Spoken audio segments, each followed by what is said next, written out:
बिस्मिल्लाहिर्रहमानिर्रहीम। नाज़रीन करम अस्सलाम वालेकुम। प्रोग्राम कब बदलेगा पाकिस्तान के साथ मैं हूं आपका मेज़बान मोहतशिम तरीन। नाज़रीन करम, इलेक्शन की गहमा गहमी तो शुरू नहीं हुई, लेकिन हमने अपनी तौर पर कोशिश की है कि जी हम इसको गहमा गहमी को कुछ थोड़ा सा ट्रिगर कर सकें। और हम मुल्तान के जो 6 हल्के हैं NA के, उस पर हम गुफ्तगू करने जा रहे हैं। और हमारे जो पैनल हैं उसमें काफ़ी सीनियर लोग शामिल हैं। मुख्तलिफ प्रोग्राम्स में हम डिफरेंट जो एनालिस्ट हैं, तजियाकार हैं, उनको हम इनवाइट करेंगे। और उस सिलसिले का आज पहला प्रोग्राम है जी। और हमारे साथ शरीक गुफ्तगू हैं शरीफ जोया साहब, आपका सब बहुत शुक्रिया। सीनियर तजियाकार हैं और हल्के की जो पॉलिटिक्स है उस पर बड़ी गहरी नज़र है, एक एक हल्के पे और एक एक यूनियन काउंसिल लेवल पे जाके ये वर्किंग कर रहे हैं। तो हम आज NA के 3 हल्के हम डिस्कस करेंगे। एक 148 है हल्का, जो पहला 154 था, ये यूसुफ गिलानी है का और सिकंदर बोसन का बड़ा मशहूर हल्का है। और उसके बाद हम 149 करेंगे जी, ये आमिर डोगर का हल्का है। और अब पहले वाला जो इसका नाम था, हल्के का नंबर था, वो 155 था, अब ये चेंज होके 149 हो गया। और तीसरा हल्का जो हमारा है वो 150 है, जो पहले वाला इसका था नंबर वो 156 था। ये कन्फ्यूजन हो जाती है, तो इसको हम पुराने वाले नंबर्स को हम एक साइड पे रखते हैं और नए वाले नंबर्स के साथ हम चल रहे हैं। इनके 148, 149 और 150 3 हल्के हम डिस्कस करेंगे। और 2018 में क्या हुआ, 2020 अभी 24 में जो इलेक्शन जा रहे हैं, इसमें कौन कौन से कैंडिडेट्स हैं इसमें मुतवक्का, और एक एक कैंडिडेट्स की पोजीशन कैसी है। ये सब 148 हल्का बड़ा मशहूर है हल्का। यूसुफ गिलानी के हवाले से, नवाज शरीफ के हवाले से वो एक बिल्कुल ऐसी एक तारीख लिखी गई है कि जी वो जब भी कोई भी डिस्कस होती है यूसुफ गिलानी के हल्के की, तो वो उसमें यही आता है कि जी नवाज शरीफ को हराया था, वो वाला हल्का। तो अब इस कंडीशन में एक तो आप हमें ये बताएंगे कि इसमें इस वक्त जो मुतवक्का उम्मीदवार हैं वो उसमें से कुछ शख्सियात ख़ास एक तो उनको आप इंडिविजुअली डिस्कस करेंगे क्योंकि इस पर आपने काफ़ी काम किया हुआ है। पार्टी टिकट्स अभी नहीं मिली जी बिल्कुल, लेकिन आपकी तवक्कुआत क्या होंगी, आप एनालिसिस क्या कर रहे हैं, किसको पार्टी टिकट देगी, जिसको नहीं मिलेगी वो क्या रोल प्ले करेगा, इस पर थोड़ा सा हमें 148 का जी। बिस्मिल्लाहिर्रहमानिर्रहीम। बड़ी मेहरबानी मोहतशिम तरीन साहब। 148 वैसे जैसे आपने बताया बड़ा तारीखी हल्का है और बड़ा पूरे पाकिस्तान की नज़र अब मुल्तान में अगर देखा जाए तो सिर्फ 2 हल्कों पे रहती है। एक 148 पे आप कह लें जो पुराना 154 था, या अब 150 जो अब है शाह महमूद वाला हल्का, जो पहले 156 था। उसमें मुकाबले में यही होते थे, गिलानी और कुरैशी का। मतलब अगर पूरी सियासत देखी जाए तो वैसे है भी इन 2 ख़ानदानों के दरमियान में है कि या गिलानी या छा जाते हैं या कुरैशी साहब छा जाते हैं। तो 148 में अगर आप इसका तजिया देखें ना जी, जो पिछले इलेक्शन है 2018 का, वो PTI ने बूस्ट किया। अच्छा, उसमें एम हुसैन डेढ़ को बाय चांस टिकट मिला, क्योंकि एम हुसैन डेढ़ को टिकट उस वक्त अनाउंस नहीं हो चुका था। सिकंदर बोसन साहब, शाह महमूद कुरैशी साहब की वजह से पाइपलाइन में थे, लेकिन अहमद हुसैन डेढ़ ने एहतजाज किया और वो इमरान खान की वो हमदर्दी लेने में कामयाब हो गया, उसको टिकट मिल गई। अच्छा, उसमें फिर अहमद हुसैन डेढ़ उसमें निकल गया। लेकिन उसके निकलने में एक और वजूहात भी है कि जब ये हल्का बंदी हुई 154 की, तो उसमें बहुत सारा कैंट का और जो शहरी आबादी का इलाका ना, वो इसमें शामिल था, जो कि अहमद हुसैन डेढ़ को बूस्ट देने में बड़ा मददगार मिला।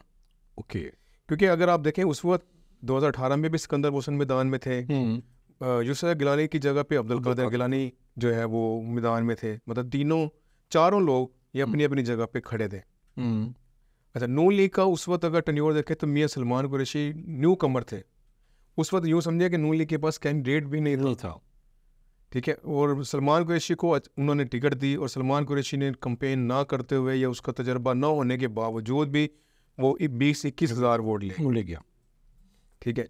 तो ये पार्टी की पोजीशन यहाँ पे डिफरेंट है, ठीक है। यहाँ पे शख्सियात, इस हल्के में शख्सियात की जो सियासत है वो ज़्यादा इम्पोर्टेंट है, मतलब गिलानी की, बोसन की। अब डेढ़ साहब का भी एडवांटेज ये है कि बहुत सारी ज़मीन DHA में और इधर उधर आने की वजह से वो काफ़ी ज़रा वहाँ पे प्रोमिनेंट भी हो गए। और जितना उन्हें पीटीआई में वो अपने आप को पता नहीं क्या अर्तगरुल के नाम से मशहूर करते थे, वो भी काफ़ी तब्दीली आई, फिर वो बयानात बदल भी गए सारे, फिर मुखालफत भी हुई, फिर वही शाह महमूद की मुखालफत की। अब ये अहमद डेविड साहब का अगर देखें तो गिलानी साहब के साथ भी उनकी एफिलेशन रही, फिर उनसे अलहदगी भी रही, फिर पीटीआई में चले गए, फिर पीटीआई से अब फिर नून लीग में मतलब आ गए हैं। तो लोग जो वोटर है ना जी, क्योंकि इसमें जो शहरी आबादी का वोटर होगा ना, वो ये बात सोचता है कि मैंने किसको वोट देना है, इसको देना चाहिए कि नहीं देना चाहिए। लेकिन जो हमारा देही इलाके का वोट होता है ना, वो बरादरी की बेस पे, वो शख्सियात की बेस पे लड़ रहा होता है इलेक्शन। तो अगर इस वक्त जो 148 की पोजीशन है, गिलानी साहब डेफिनेट सी बात है पीपल्स पार्टी के उम्मीदवार है। अहमद डेविड के साथ भी कमिटमेंट नून लीग की हुई है, और वो नून लीग की ही कंपेन कर रहे हैं। मतलब वो आप देखें अहमद डेविड के जो पोस्टर लग रहे हैं, बैनर लग रहे हैं, कहीं पे भी नहीं है कि भी वो नहीं, वो नून लीग को वो लास्ट टाइम हमारे इंटरव्यू में आए हुए थे तो उसमें उन्होंने कहा था कि मुझे उन्होंने अनऑफिशियली ओके कर दिया हुआ। ये अनऑफिशियली नहीं सर, ये ऑफिशियली ओके ठीक हो गया। बस अब वो कहते हैं ना कि बस सिर्फ कागजी कार्रवाई रह गई है, वो उनके नॉमिनेटेड उम्मीदवार है।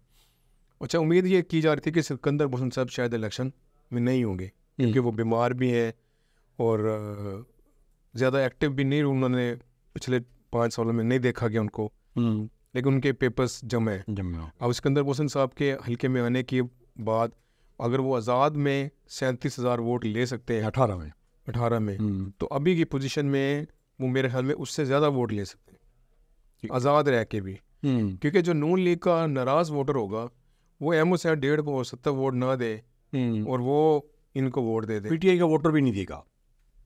पीटीआई के वोटर को असल हम डिस्कस करते हैं।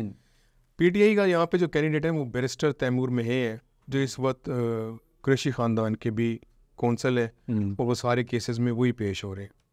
और मेरे ख्याल में ये बचे हुए भी इसलिए कि ये बैरिस्टर है, वकील हैं, और हाई कोर्ट के और सुप्रीम कोर्ट में पेश होते हैं, तो शायद ये इसलिए मंजर पे है, बाकी तो सारे दोस्त मंजर से गायब है। अच्छा, पीटीआई के जहाँ तक आप वोट की बात करें सर, पीटीआई का वोटर आपके ख्याल में अगर उसको इजाज़त ना मिली तो क्या वो नून लीग को वोट देगा? उसका वोटर ना वो सर नून लीग को वोट देगा, ना वो पीपल्स पार्टी को वोट देगा, वो आज़ाद को देगा। वो मेरा ख्याल जहाँ मेरा नज़रिया वो निकलेगा ही नहीं। ओके, जैसे वो कहते हैं ना, तमाशा देखने के लिए भी शायद नहीं निकलेगा, क्योंकि जो पढ़ी लिखी कम्युनिटी है ना सर, वो नहीं निकलेगी। वो कहते हैं, अच्छा ये तो एक बात हम लास्ट टाइम भी डिस्कस की थी, वो कहते हैं भी सारा तो सब कुछ सामने नज़र आ रहा है, तो इलेक्शन कराने की भी क्या ज़रूरत है, जो आपने अरबों रुपये इस पे लगा देने हैं, तो वो आपने जो चेहरा बदलना बदल दें। हाँ, ये बड़ी बड़ी स्ट्रॉन्ग डिबेट डिस्कस हो रही है। ठीक है, और ये डिस्कस हो रही है, और जो यूथ है वो ये डिस्कस कर रही है। ये हमारे जो पुराने मंजे हुए सियासतदान हैं, उन्हें शायद ये आइडिया नहीं हो रहा कि 18 साल से जो 30-35 साल की एज का जो वोटर है ना सर, उसने अभी 20 साल वोट देने और मतलब आप अभी 4-5 असम्बलियाँ और देखें, वो उन्होंने देखनी है। तो मेरा नहीं ख्याल कि वो इस वक्त वोट डालने की पोजीशन में आई है। वो सोच रहा है, वो सोच भी नहीं रहा। वो तब सोचेगा जब उसको समझ आ जाएगी कि भाई हमारे कोई कैंडिडेट आज़ाद लड़ रहे हैं। अच्छा, अगर ये पीटीआई के कैंडिडेट आज़ाद लड़ने लग गए तो वो आज़ाद में भी जीतने की पोजीशन में आ सकते हैं, क्योंकि वोट बैंक उनका मौजूद खड़ा, वो कहीं नहीं गया। महंगाई की वजह से ये पीडीएम की जमातों का वोट कम हुआ है, बड़ा नहीं है। और अभी जो मियाँ साहब आए हैं, उनकी वापसी है, उसके बाद से भी नून लीग ने, आपने नहीं देखा कि मुल्तान में या पूरे जनूबी पंजाब में कोई इतनी बड़ी एक्टिविटी हो गई हो कि लोग बस ऐਵੇਂ नाम लिया और सड़कों पे निकल आए। ऐसी सर कोई पोजीशन नहीं। अच्छा, मैं जो ये सब 2-3 सिनेरियो आपको रखता हूँ सामने आपके, उस पर आप मुझे अपना एनालिसिस करके दें। एक हम 2018 वाली फिगर्स ले लेते हैं। इसमें हम देखते हैं कि जी एक सिनेरियो ये है कि जी अब्दुल कादिर ने 64,000 वोट लिए थे, डेढ़ ने लिए थे 74,000, 10,000 का गैप है। अगर तो बाकी बोसन के और सलमान नईम के वोट एज इट इज़ रहने दे, अगर तो यूसुफ गिलानी 18 में यहाँ इलेक्शन लड़ते, वो जीत जाते, 10,000 का गैप ख़त्म हो जाता। मुर्शिद बड़े के लिए कोई मसला नहीं था, वो आराम से पीटीआई का जोर होने के बावजूद भी वो जीत जाता। ठीक हो गया, एक सिनेरियो तो इसमें आपने कहा कि जी वो विन कर जाते, सही। अच्छा, अब अगर हम इसको कंसीडर करते हैं कि अब्दुल कादिर 64,000 वोट, अभी उसकी जगह पे मुर्शिद आ गए बड़े, ठीक, बोसन एज इट इज़ रहता है 37,000 पे, उसके बाद सलमान नईम के 20,000 वोट है जी, ये हम मुस्लिम लीग नून के पेटेंट वोट थे क्योंकि सलमान नईम के नहीं थे। जी, वो सलमान कुरैशी नून लीग के वोट थे। नून लीग के। अच्छा, ये 20,000 वोट अगर हम डेढ़ में डाल लें तो ये 94,000 बनते हैं। सर कैसे डालें? तो इससे पीटीआई का वोट निकालेंगे मैं उसी तरफ आ रहा हूँ, मैं उसी तरफ आ रहा हूँ। 94,000 हो गया। इसमें से डेढ़ के पर्सनल वोट कितने होंगे 74 में से? सर मैंने आपको पहले पीटीआई के निकाल एक अर्ज की है कि पीपल्स पार्टी को वोट मिला 10 इलाकों का, क्योंकि मुझे अच्छी तरह खुद याद है कि लाल कुर्ती में जो ये पोलिंग स्टेशन था ना, तो अब्दुल कादिर गिलानी के सिर्फ 4 वोट निकले थे, जबकि ये एमओ-रेड के हज़ारों में थे। ठीक है। अच्छा, अब देखना सिकंदर बोसन को भी 10 इलाके का वोट पड़ा, उसको भी शहर से नहीं मिला होगा, मतलब जो शहरी हल्के के करीब करीब है। गिलानी को भी उधर से मिला, ठीक है। सलमान कुरैशी को मिला जुला मिला, कि कहीं शहर से भी मिला होगा, कहीं शहरी हदूद से भी, उधर से भी। अगर आप इसमें से 50% एमओ-रेड का निकाल देते हैं तो तब देखें ना क्या पोजीशन में। मैं तजिया उसी तरफ लेना चाह रहा हूँ मैं आपका कि जी हम ये 74,000 में से हम कहते हैं कि ये 30,000 है डेढ़ का अपना वोट, ठीक है, 30,000 है पीपल पार्टी का, ठीक है, सॉरी पीटीआई का 35,000 हम कर लेते हैं, हाफ। तो अगर पीछे जो डेढ़ का जो पर्सनल वोट है वो 35,000 है, उसमें सलमान नईम का 20,000 डाल लें तो ये 55 पे चले जाते हैं, तो गिलानी तो फिर भी जीतता है। सर इसमें जो मैं आपको बताऊँ, इसमें एमओ-रेड का अभी जो नीचे 2 MP है ना जी, वो डिसाइड होने बाकी।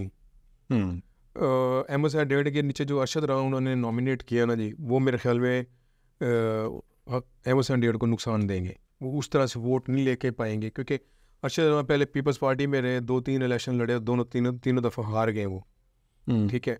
अभी जो इनके नीचे लड़ने वाले थे वासिफ राव, वो आ गए हैं पीपल्स पार्टी में गिलानी साहब के साथ, वली मूसा के साथ। वो एक पोजीशन जो है ना वो वहाँ पे एक बेहतर हो गई। अच्छा, इसमें जो मेरा ख्याल है कि 148 में गिलानी, सिकंदर बोसन और एमओ-रेड के दरमियान मुकाबला होगा, और सिकंदर बोसन दोनों के दरमियान रोल प्ले करेगा। अच्छा, ये भी पॉसिबिलिटी है कि अगर सिकंदर बोसन को टिकट मिल गई फॉर एग्जाम्पल, अभी अनप्रेडिक्टेड है ना नून लीग की तरफ से, तो फिर गिलानी का और सिकंदर बोसन का डायरेक्ट मुकाबला, ये एक्चुअल मुकाबला ये होगा, एक्चुअल मुकाबला ये होगा। और अगर एमओ-रेड को टिकट मिलती है नून लीग की, तो फिर सिकंदर बोसन के जो वो 30,000 वोट है ना, 37,000 वोट, वो मुर्शिद के भी और एमओ-रेड के भी जीत हार में किरदार अदा करेंगे। लेकिन इस वक्त अगर एमओ-रेड नून लीग की टिकट पे होंगे और गिलानी साहब पीपल्स पार्टी की टिकट में होंगे, तो गिलानी साहब को एज हासिल है, क्योंकि वो मंजे हुए सियासतदान है, उन्हें पता है कि किस तरह मैंने बरादरियों को, उन लोगों को लेके चलना है। और ये वो हल्का है जहाँ पे पीपल्स पार्टी ने अपने टर्न्योर में सबसे ज़्यादा काम किए है। मतलब आप हेड मोहम्मद वाला को देख लें, नवाबपुर रोड को देख लें, और ये आपके जो ये DHA के इर्द गिर्द की आबादी है सारी इन्हीं टर्न्योर में जो है ना वो। अच्छा, मैं सिकंदर बोसन आज़ाद लड़ता है, डेढ़ को नून लीग की टिकट मिलती है, और गिलानी साहब, फिर इनकी पोजीशन स्ट्रॉन्ग है, इनकी गिलानी साहब की बिल्कुल स्ट्रॉन्ग है, क्योंकि सिकंदर बोसन जो है ना जी वो विनिंग रोल प्ले कर रहा है गिलानी में स्टैंड करके, 35,000 37,000 40,000 वोट जो लेगा ना जी वो। अच्छा, इसमें एक चीज़ हम मिस कर गए, हमने वो 30,000 पीटीआई का वोट उसके खाते में डाल दिया, एमओ-रेड के खाते में। वो बैरिस्टर तैमूर महे को अगर टिकट मिल जाती है पीटीआई की, तो महे फैमिली भी बहुत ज़्यादा तादाद में इस इलाके में बैठी स्ट्रॉन्ग है, मतलब वो ये होगा। लेकिन बैरिस्टर तैमूर महे ये नहीं होगा कि वो विनिंग पोजीशन में होंगे, वो रहेंगे, वो डेंट डालेगा। अच्छा, वो डेंट डेढ़ को डालेगा, सिकंदर बोसन को डालेगा, यूसुफ को डालेगा, किसको डालेगा? मुझे ये बताए कि पीटीआई का कैंडिडेट एमओ-रेड था ना, उसी को डेंट डालेगा, देखो ना, पीटीआई के वोट ने तो पहले भी अब्दुल कादिर को वोट नहीं दिया। इस कंडीशन में नून लीग के लिए मैं जहाँ तक समझाऊँ, आपका तजिया ये है कि नून लीग के लिए जो बेस्ट कंडीशन बनती है मुकाबला करने के लिए, वो ये बनती है कि सिकंदर बोसन को टिकट दे। एमओ-रेड हर कंडीशन में लूजर। सर आप सिर्फ डाटा की बुनियाद पे अगर देखें ना जी, सिकंदर बोसन ने लिए हैं जी 37,000 पे अपने वोट आज़ाद पे, सलमान कुरैशी के वोट देख लें 20,000, इन दोनों के मिला लें 57,000 वोट हो गए। जब आप इनको टिकट दे देंगे तो वो डेफिनेट सी बात है, वो जो स्ट्रॉन्ग पोजीशन 57 और अब्दुल कादिर के 64 है फॉर एग्जाम्पल, तो वो बिल्कुल करीब आके खड़े होंगे फिर। ऐसे ही है। और अगर पीटीआई का टिकट तैमूर महे को मिलेगा तो फिर एमओ-रेड बैरिस्टर तैमूर से भी नीचे होंगे अगर आज़ाद लड़ रहे होंगे। अच्छा, गिलानी को जो 2 MPA हैं उनका एज है, एक साइड पे अली हैदर गिलानी अली हैदर है। अच्छा, दूसरी साइड पे वो मुदस्सर शाह को, नाजिम शाह के बेटे को दे दी है।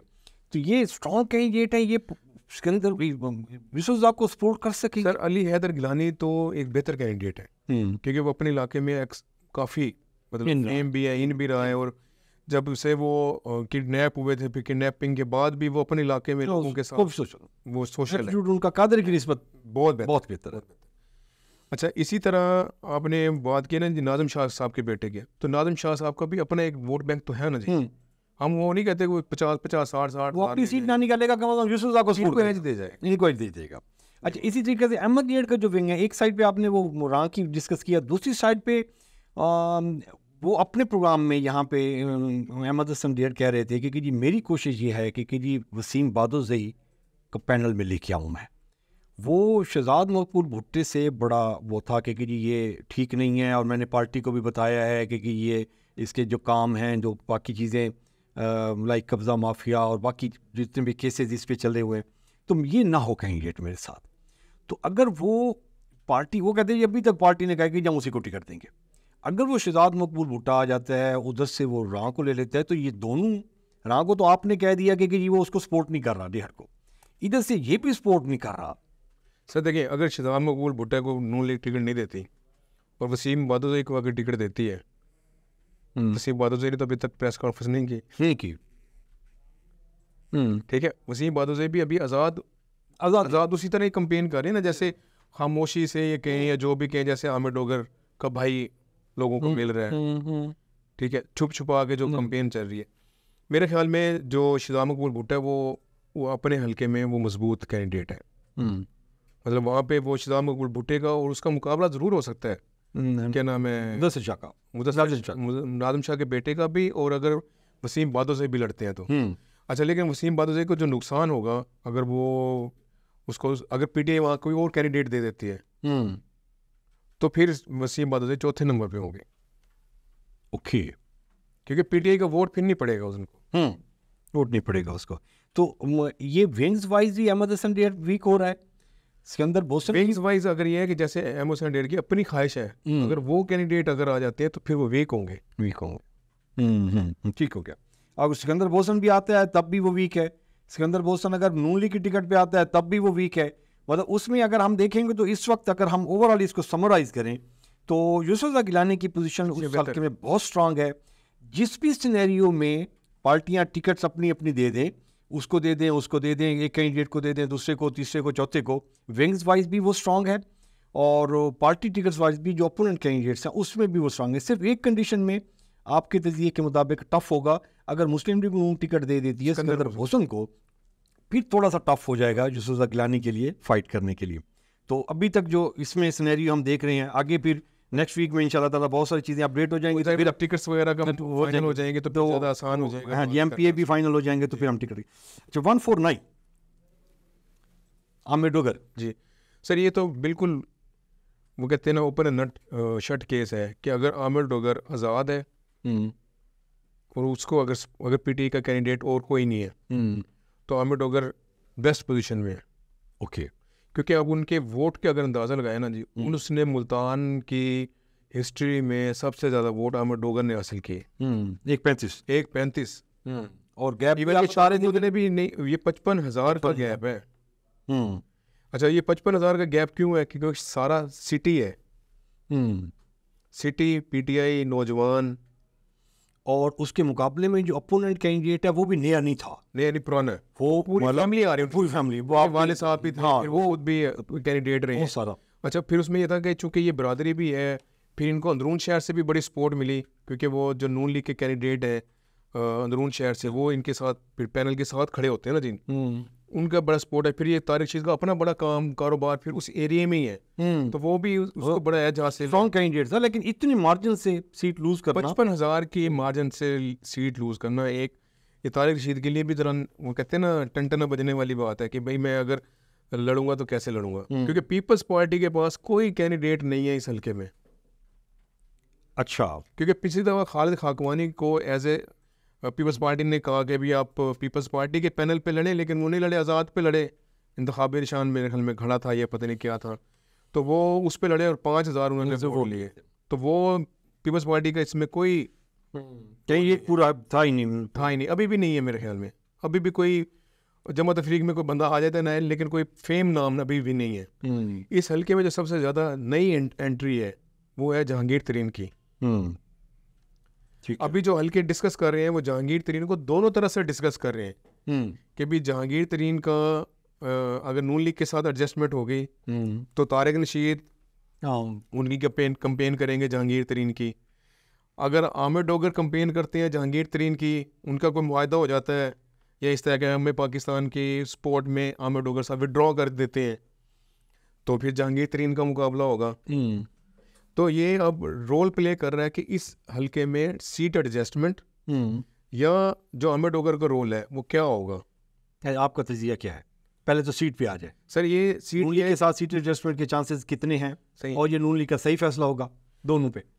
अच्छा, इसमें ये होगा कि नून लीग का फैसला तो सर अपनी जगह पे होगा, लेकिन अगर आईपीपी के साथ उनका सीट एडजस्टमेंट तो चल रही है ना, अगर इस हल्के में वो सीट एडजस्टमेंट कर जाते हैं तो मेरे ख्याल में नून लीग तारिक रशीद की कुर्बानी दे देंगी, क्योंकि वैसे भी वो स्ट्रॉन्ग पोजीशन पे नहीं है, विनिंग में वो नहीं है कि जी वो वैसे सीट लूज करने के ज़्यादा चांसेस जैसे आप बता रहे हैं कि जी 55,000 की वो मार्जिन से हारा हुआ है। अच्छा, अगर आमिर डोगर साहब जो है वो आज़ाद लड़ते हैं और इस हल्के में पीटीआई का वोट नहीं आता, मतलब पीटीआई का कैंडिडेट नहीं आता, तो लोग जो यूथ है वो आमिर डोगर को पीटीआई का ही कैंडिडेट समझेंगे। ठीक है, तो फिर जहांगीर तरीन का और आमिर डोगर का 1-to-1 मुकाबला होगा जिसमें आमिर डोगर को एज हासिल होगा। ओके, क्योंकि उसकी एक रीज़न है, क्योंकि आमिर डोगर लोकल है, उसका डेरा आबाद है। जहांगीर तरीन साहब का मुल्तान में कोई डेरा नहीं है। ठीक है, तारिक रशीद साहब भी उनकी उस तरह से दिलचस्पी से कंपेन नहीं करेंगे जितनी वो खुद करेंगे अपनी। तो इस सूरत हाल में जहांगीर तरीन का अगर 1-to-1 मुकाबला होता है आमिर डोगर से तो आमिर डोगर की पोजीशन बेहतर होगी, और अगर जहांगीर तरीन का तारिक रशीद के साथ मुकाबला होता है तो तब भी तारिक रशीद को एक एज हासिल ज़रूर होगा कि वो मुल्तान का रहने वाला है। लेकिन जो आपने एक बात बताई थी कि जहांगीर तरीन की भी फैमिली यहाँ रहती है, मतलब उनकी जो बरादरी कह लें, मतलब अखवानी है, तरीन है, मुल्ले ज़ई, मल्ले ज़ई, सद्दो ज़ई, ये ज़ई बहुत सारे हैं। मतलब हम ये समझे कि तरीन साहब के लिए शायद नया हल्का होगा तो इतना नहीं होगा, उनके पीछे भी बहुत सारे लोग उनके साथ खड़े होंगे। लेकिन ये कि टफ होगा। अगर ये तीनों में मुकाबला होता है, मतलब आमिर डोगर भी हो, जहांगीर तरीन भी हो, तारिक रशीद भी हो, तो मेरे ख्याल में फिर आमिर डोगर को फिर भी एज हासिल होगा अगर पीटीआई का कैंडिडेट ना हुआ। अच्छा, इसमें भी अभी मैं वही सिनेरियो रखता हूँ, अगर तो मुस्लिम लीग नून की एडजस्टमेंट हो जाती है, शेख तारिक रशीद साहब बैठ जाते हैं, उनके वोट हैं 80,000, ये 80,000 का 80,000 वोट जहांगीर तरीन को मिलेगा? सर इसमें आप ये देखें ना जी, ये जो 80,000 वोट है ना सर, इसको आप डिवाइड करेंगे ना, फिर हाफ करेंगे। ठीक है, और जो जैसे हमने वो डिस्कस किए बरादरीज़म, मल्ले खाकवानी, फिर आमिर डोगर के वोट में से वो वोट काटने पड़ेंगे, क्योंकि अभी तो वो साथ थे ना जी। ज़हीरुद्दीन अल्लेज़ई, वो पूरी काबीना साथ थी। वो हालांकि सबसे कमज़ोर तरीन उम्मीदवार ज़हीरुद्दीन अल्लेज़ई थे, जिन्होंने कोई कंपेन नहीं की, लेकिन वो फिर भी जीत गए। वो कभी हल्के में नहीं आए लेकिन फिर भी जीत गए पीटीआई की वजह से सर, वो शहरी हल्का होने की वजह से वो जीत गए। आप तारिक रशीद के भी वोट काटेंगे सर, और उधर से आमिर डोगर के भी वोट काटेंगे। अगर तो जहांगीर तरीन और तारिक रशीद की एडजस्टमेंट होगी तो ये आप समझे ये भी 70-80 की पोजीशन पे खड़े होंगे, और अगर आमिर डोगर होंगे तो वो भी इतनी पोजीशन पे ही खड़े होंगे। लेकिन उनको एज फिर वही होगा कि वो लोकल है। लोकल मतलब हल्के में वो पिछले 15-20 साल से हैं, वालिद साहब के दौर से आ रहे हैं, और ऐसी है। और अगर यूथ चल पड़ी तो ये फिर सर नाम बड़े बड़े तो फिर रुल जाते हैं। उसकी एक आसान मिसाल आपने देखी होगी कि सलमान नईम को ज़ैन कुरैशी ने हरा दिया। ज़ैन कुरैशी ने नहीं हराया, वो बेसिकली तौर पे उस यूथ ने हराया जिसने सलमान नईम के खिलाफ कंपेन वो उसको नफरत के ज़्यादा वोट पड़ा है। तो ये यहाँ पे भी यही पोजीशन होगी। अगर तो इलेक्शन की पोजीशन बनी, एक टेम्पो बना, तो फिर ऐसे, क्योंकि सर ये जो हम 2018 का डिस्कस कर रहे हैं ना, ये सर 50+ % है वो वोट पोल की टर्न आउट की। और जो अब हम सूरत हाल देख रहे हैं ये तो 20-25 से ऊपर की जाने की पोजीशन में भी नज़र नहीं आ रहा ना। अच्छा चलें, ये हो गया। अभी लास्ट हमारा हल्का है जी 150, जो पुराना 156 था, शाह महमूद कुरैशी का। और मुस्लिम लीग नून के जो कैंडिडेट थे वो आमिर सईद अंसारी, 84,000 वोट लिए थे। बेसिकली सर ये जैसे वो 149 है ना पुराना, अभी ये भी बुनियादी तौर पर तो नून लीग का हल्का था। ये आमिर डोगर पीटीआई के आने के बाद ये हल्का पीटीआई में तब्दील हुआ। ठीक है। इस तरह 100 जो ये 50 है ये भी नून लीग का ही हल्का। राना महमूद हसन का पुराना हल्का, आबाई कह लें तो वो राना महमूद का और उसके वालिद का वो यही था। ठीक है, इसमें जो एंट्री तब्दीली हुई इसकी सियासत में पीटीआई की वजह से, शाह महमूद ने आके इस पहली दफ़ा इलेक्शन, पहली दफ़ा। अच्छा, उसमें सईद अंसारी को टिकट मिला नून लीग की तरफ से, शाह महमूद का मिला। इसमें भी अगर आप अंदाज़ा लगाए ना 32,000 का वोट बैंक मार्जिन इसमें भी है। तो अभी इसको आमिर सईद को इन्होंने कैंडिडेट नहीं, अभी आमिर सईद का नाम नहीं है इसमें सर। अभी 2 वहीद राई और राना महमूद हसन, ये 2 कैंडिडेट कर रहे हैं कि भी इनको टिकट मिलेगी। राना महमूद हसन अपनी कंपेन कर रहे हैं कि मुझे मिलेगी। वही तरह ये इसको करने की मुस्लिम लीग नून को क्या वजह थी? 80,000 तो वो 86,000 तो वोट लिए बैठा है ना सर। वो देखे ना, अंसारी बिरादरी में से उन्होंने एक एमपी तो देना है ना। अच्छा, इसको एमपी लेके आ रहे हैं। नून लीग एक एमपी तो देगी, क्योंकि आपको पता है इस हल्के में सबसे बड़ी जो बिरादरी है वो यही है, अंसारी बिरादरी। वो तो अब जो यहाँ पे सईद अंसारी साहब तो हार गए, लेकिन उनके मुकाबले पे जो पीटीआई के जवेद अंसारी साहब थे वो जीत गए।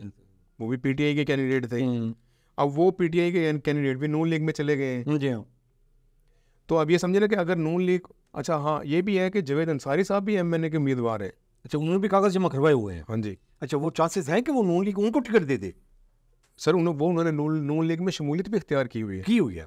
तो इसमें से वहीद राई को भी इग्नोर करके, आमिर सईद अंसारी को इग्नोर करके, राना महमूद हसन को इग्नोर करके उसके चांसेस हैं कि जी? सर वो ये जवेद अंसारी की अपनी ख्वाहिश तो हो सकती है, लेकिन प्रैक्टिकली नज़र नहीं आ रहा। ओके। क्योंकि अगर शाह महमूद का मुकाबला करना है तो शाह महमूद, मेहरबानो या जैन कुरैशी, तो फिर उन्हें एक स्ट्रॉन्ग आदमी बीच में डालना पड़ेगा।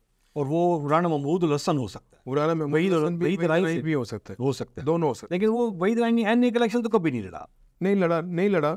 लेकिन ये है कि पोजीशन उनके भाई जब मेयर रहे हैं मुल्तान के, तो वो काफ़ी उन्होंने अपने एरियाज़ में किए। और अब उन्हें गिला भी यही है वहीद राई को कि आपने मुझे इग्नोर करके, लास्ट टाइम भी आपने सईद अंसारी को टिकट दी, ठीक है, उससे पहले इग्नोर करके आपने राना महमूद हसन को टिकट दी, और अब फिर राना महमूद हसन को आपने सेनेटर भी बनवा दिया। तो अब मेरा राइट बनता है कि मुझे टिकट दी जाए।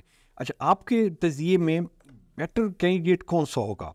वहीद राई, राना महमूद हसन? दोनों बेहतर है। अच्छा, जवेद अख्तर अंसारी जो है वो सूटेबल कैंडिडेट नहीं होगा एनए पे शाह महमूद के मुकाबले के लिए? जी। वो उसमें ये है कि सर इसमें भी अगर आप नोटिस करें ना, इसमें भी इस हल्के में भी आधा शहर है। ओके। मतलब मुमताज़ाबाद और ये सारा एरिया सारा शहर है, और जो यूथ है वो फिर यूथ है सर, वो कंट्रोल में नहीं है। ठीक। तो आप देखें ना 32,000 का मार्जिन शाह महमूद को बरादरी की वजह से तो नहीं पड़ा कि भी अंसारी बरादरी ने वोट नहीं दिया। वो इनको वो वोट मिला जो आज तक पाकिस्तान, मतलब मुल्तान की तारीख में इतना वोट कभी पड़ा ही नहीं। आमिर डोगर को 1,35,000 वोट कभी पड़ा ही नहीं। आप इनकी कैलकुलेशन तो देखें ना सर। अच्छा, 100 अगर हम पुराना 148 देखें, 74,000 अहमद से 1.5 है, 64,000 जो है वो अब्दुल कादिर भी ले रहे हैं, 37,000 सिकंदर बोसन भी ले रहे हैं, 20,000 21,000 सलमान कुरैशी। इनका आप टर्न आउट देखें तो कितना टर्न है, 50+ पे टर्न आउट है सारे हल्कों में। और अब मैं तो एक सिंपल सी मैंने एक कोड किया था, मैंने कहा आपसे डिस्कस करूंगा। वो मैदान है कि क्रिकेट का मैदान सच चुका है। टीमें जो है वो कुछ की टीमें एक्यूरेट हैं, कुछ की अनफिट हो गई हैं, ठीक है, किसी की फिजियोथेरेपी जारी है और किसी का क्या है, लेकिन देखने वाला कोई नहीं। स्टेडियम खाली पड़ा है। तो ये इस वक्त वो इलेक्शन की पोजीशन है कि बस वो जो सिर्फ उम्मीदवार हैं या उनके इर्द गिर्द के लोग हैं वही नज़र आ रहे हैं। अभी 1 महीना रह गया, किसी यूनियन काउंसिल में किसी जमात का कोई इंतखाबी दफ्तर नहीं बना अभी तक, क्योंकि अभी तक कैंडिडेट्स को नहीं पता कि हम कैंडिडेट हैं भी सही है।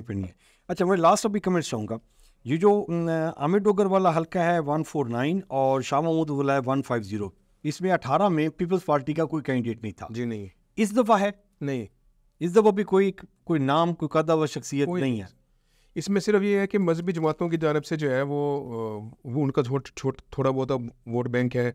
जमात इस्लामी ने सारे हलकों में अपने कैंडिडेट खड़े कर दिए, उनका वोट बैंक 5-7 हज़ार रहा है। इस तरह कैंडिडेट हमें 150 में नज़र आ रहे हैं, मोहम्मद हुसैन बाबर जो काफ़ी काम कर रहे हैं, मतलब एक्टिवेट नज़र आ रहे हैं। मजहबी जमातें मतलब इतना वोट बैंक उनका नहीं होगा कि वो किसी की हार जीत में फैसला कौन किरदार अदा करें, ऐसा नहीं। ठीक हो गया। बहुत शुक्रिया जो सब आपके टाइम का, और बड़ी ज़बरदस्त हमने 3 हल्के डिस्कस किए। जो नेक्स्ट हमने 3 हल्के करने हैं। नाज़रीन, ये था आज का प्रोग्राम। अपना और अपने प्यारों का ख्याल रखिएगा। बहुत सिमतरीन को इजाज़त दीजिए। अल्लाह ने के बाद।